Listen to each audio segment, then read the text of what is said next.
अस्सलाम वालेकुम, मकबूल हेयर। और मैं कल अपना प्रोटेक्टर लगवा के आया हूँ पासपोर्ट पे।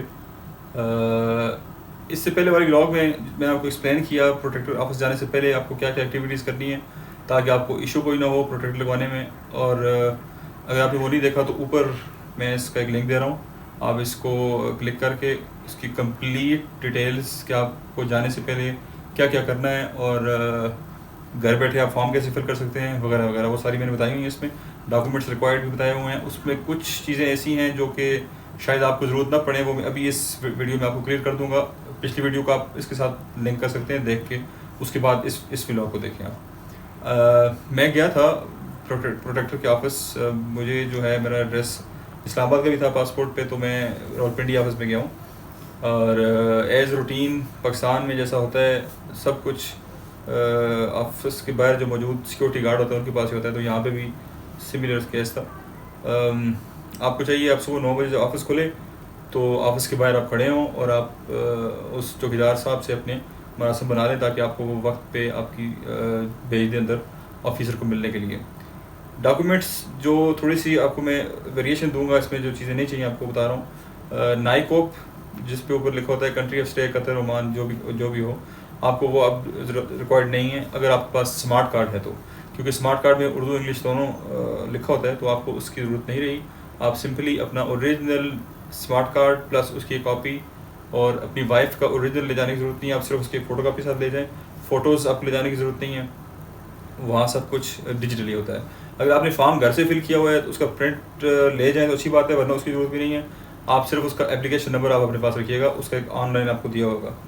और अगर आपने डिजिटली फिल नहीं किया, घर बैठे हुए आपने उसको फिल पूर्ण नहीं किया उस पर वेबसाइट पे जाके, तो आप फिर वहाँ पे ऑफिस में जाएंगे तो आपको फ्री ऑफ कास्ट ऑफिस के ही एम्प्लॉई आपको फिल करके दे देंगे, आपको एक्स्ट्रा पैसे देने की किसी को ज़रूरत नहीं है।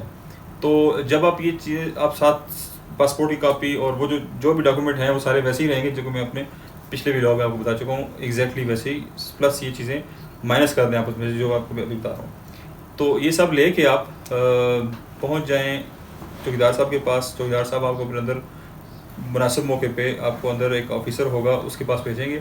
और उस ऑफ़िसर के पास जो मैंने देखा जाके एक भाई साहब थे, उन्होंने उनको बताया कि मैं आज़ाद वीज़े पे जा रहा हूँ, तो उन्होंने ऐसा फटका मारा कि वो बेचारे 4 दफ़ा बाहर गए, फिर आए, फिर उसने कहा कि जी अब आप मुझे लिख के दें स्टाम्प पेपर के ऊपर कि आप वहाँ जाके कोई आज़ाद वीज़े पे काम नहीं करेंगे, जो कंपनी का काम है वही करेंगे। तो आप में से वो लोग जो कि डायरेक्ट एम्प्लॉयमेंट पे जा रहे हैं, मतलब, या फिर वो लोग जो वीज़ा ख़रीद के जा रहे हैं वहाँ पे, तो उनसे दरख्वास्त है कि आप लोग उन्हें कभी ना बताएं कि मैं आज़ाद वीज़े पे जा रहा हूँ। आप वही स्टेटमेंट पे स्टिक रहें, अपने आप को रखें जिसका डॉक्यूमेंट प्रूफ आपके पास मौजूद है, जो कि आपका कॉन्ट्रैक्ट है एम्प्लॉयमेंट का। तो आपने उनको ये बताना है कि मेरा ये एम्प्लॉयर है और मैं इसके पास जहाँ पे जा रहा हूँ, रिगार्डलेस कि आपने जो भी करना है, आपका प्लान वहाँ पे सुनने के लिए वो लोग नहीं बैठे हुए। तो आपने अपना सिर्फ और सिर्फ कॉन्ट्रैक्ट की कापी उसको दे दें और उसी के ऊपर आप बोलें कि मेरा यही स्पॉन्सर है, मैं इसी बचाव करने जा रहा हूँ। आप ऐसी कोई बात ही ना करें कि उसको ऐसा मौका मिले, वरना ये इलीगल है और आपको कभी एक्सेप्ट तो कर लेंगे लेकिन आपको बहुत ज़्यादा चक्कर लगाने पड़ जाएंगे और बहुत मुश्किलात का सामना करना पड़ेगा। तो डॉक्यूमेंट को सीक्वेंस में रख के आप ऑफिसर को दिखाएं, वो आपके डॉक्यूमेंट के ऊपर साइन करेगा। पुलिस करेक्टर सर्टिफिकेट ओरिजिनल साथ ले जाना मत भूलिएगा, उसके वो बाकायदा उसको वेरीफाई करते हैं, उसको देखते हैं वो। फिर आपके जो फॉर्म होगा उसके ऊपर वो इनिशियल कर देगा और आपको भेज देगा विंडो नंबर 1 पे, जो कि आप वापस आएंगे विंडो नंबर 1 पे जाएंगे आप। वहाँ से आपके सारे डॉक्यूमेंट्स को देखने के बाद आपको एक टोकन दिया जाएगा। आप वो टोकन और आपको एक वहाँ पे वो लोग बैठ के आपको बैंक के चालान बना के देंगे मुख्तलिफ़ किस्म के। आपने वो चालान प्लस वो डॉक्यूमेंट साथ ले जाने हैं। वहीं पे बाहर नेशनल बैंक की ब्रांच होगी, वहाँ पे लेके जाएं और 7200 रुपीज़ का चेंज पास रख के वहाँ पे उसको जाके सबमिट कराएं और वो आपको एक सेट ऑफ इनवॉइसेस दे देगा। आपने वो इनवॉइसेस वापस लेके आनी है, डॉक्यूमेंट वापस लेके आने हैं और फिर आप वापस उस ऑफिस में आएंगे तो एक साहब बैठे होंगे। मैं आपको इस सेपरेट स्क्रीन कर देता हूँ अभी। इस सेपरेट स्क्रीन में आपको मैं वो सारी उसकी पिक्चर्स मैंने बनाई हुई जो उनकी ऑफिस की, वो मैं आपको दिखा देता हूँ। उसमें टोकन कहाँ से लेना है और वगैरह वगैरह आपको नज़र आ रहा होगा। गाइडलाइंस भी लिखी होंगी उर्दू में, आप पास करके पढ़ भी सकते हैं इसको। बहरहाल आप वापस जब आएंगे फिर आपने जो ही एंटर होंगे तो आपको टोकन लेना होगा डिजिटल वहाँ से बायोमेट्रिक के लिए। अच्छी बात यह है कि इससे पहले जो प्रोटेक्टर था वो आपका जो एजेंट था वो लगाता था एक्स्ट्रा पैसे लेके, या आपका कोई भी जानने वाला भेज दें उसको, मोस्टली बस वो कर देते थे और एक स्टैंप लगा देते थे पासपोर्ट के ऊपर, जो कि बहुत awkward लगती थी और आपको फिज़िकली वहाँ जाना ज़रूरी नहीं था। तो अभी आपको फिज़िकली जाना 100% मस्ट है, क्योंकि आपको बायोमेट्रिक होता है। तो वो जो आपको टोकन इशू करेगा वो आपको सारे डॉक्यूमेंट देख के आपके डॉक्यूमेंट को सीक्वेंस अगर ख़राब हुआ तो आपको सीक्वेंस ठीक करके रख के देगा, उसमें आपको फिर वो एक टोकन इशू कर देगा। आपने वो टोकन घुमाना नहीं है, क्योंकि वो टोकन आपके लिए पॉइंट ऑफ रेफरेंस होगा इसके बाद सारी एक्टिविटीज़ का। तो आपने जब वो टोकन आपने वहाँ से लिया तो आपने वापस चले जाना है फिर विंडो नंबर नहीं सॉरी वापस आप जाके बैठ जाना है ऊपर, एक जो भी काउंटर लगा हुआ उनका या आवाज़ से बुला रहे हैं जो भी कर रहे हैं आपको वो एक उस टोकन नंबर के मुताबिक बुलाएंगे।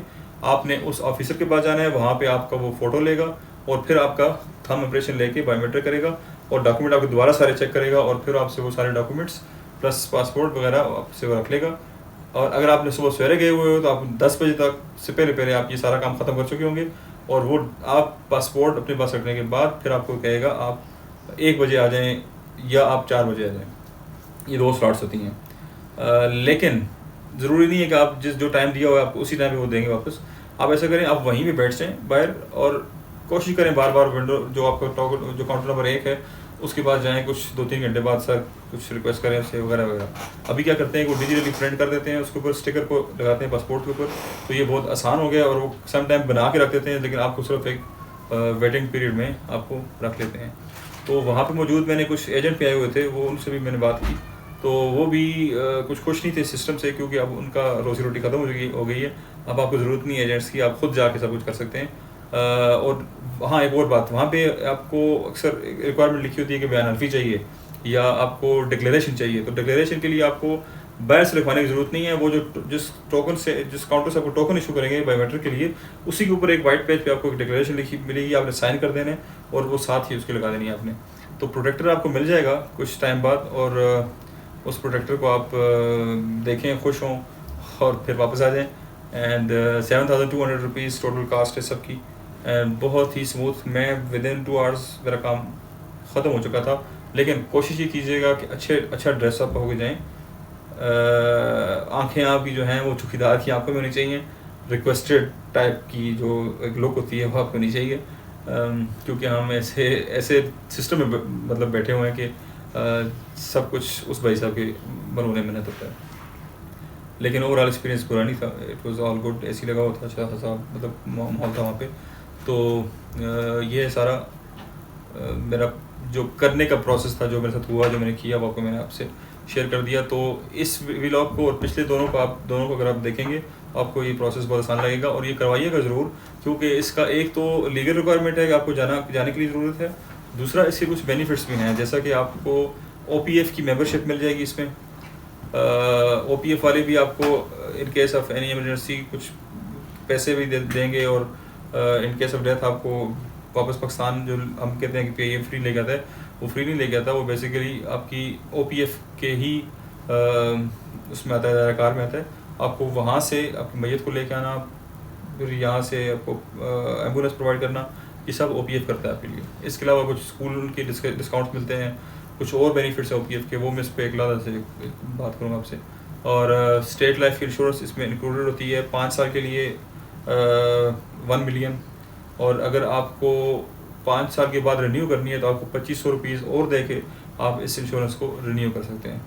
तो फिर मिलते हैं किसी और ब्लॉग में, टिल देन टेक केयर। और मैं जब तक मेरा क्वारंटाइन होगा तो मैं सोच रहा हूँ कि मैं छोटे छोटे टॉपिक्स पे आपको शॉर्ट क्लिप्स बना के देता रहूँगा, क्योंकि मेरे पिछले व्लॉग्स काफ़ी लंबे थे और लोग मेरा ख्याल है उनको डिटेल नहीं पसंद, उनको स्प्लिटेड व्लॉग्स काफ़ी ज़्यादा पसंद हैं। हमें सिर्फ टू द पॉइंट इन्फॉर्मेशन चाहिए होती है जो हमें चाहिए होती है, हम उसके अलावा आगे पीछे का देखना नहीं चाहते। So will see you another vlog, take care.